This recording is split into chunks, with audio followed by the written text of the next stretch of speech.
పిలిపేవాళ్ళ భారతదేశ ప్రజలకు క్షమాపణ చెప్పేయాలి చట్ట ప్రకారం ఖచ్చితంగా యాక్షన్ తీసుకోవాలి సార్ దయచేసి.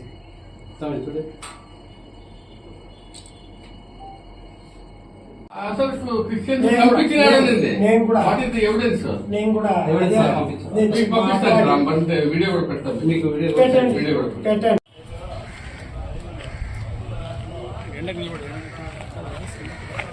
మీడియా మిత్రులకు నమస్కారం.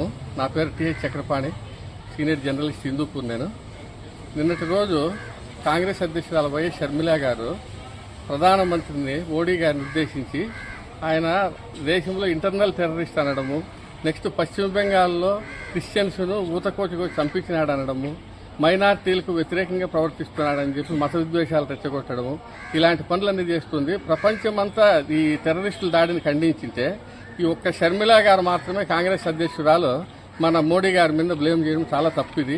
ఇలాంటి వాటిని మనం కానీ శ్రమిస్తూ పోతే దేశ భద్రతకే ముప్పు వస్తుంది.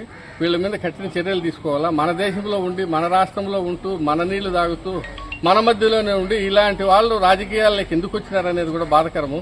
ఒక కాంగ్రెస్ అధ్యక్షురాలుగా ఈ మాట మాట్లాడినందుకు నేను ఇట్లా 1 టౌన్ సిఐ పోలీస్ స్టేషన్ గారిని కలిసి ఆమె మీద కేసు కట్టి కఠినంగా శిక్షించాలని, ఆమెను అరెస్ట్ చేయాలని ఫిర్యాదు చేయడం జరిగింది.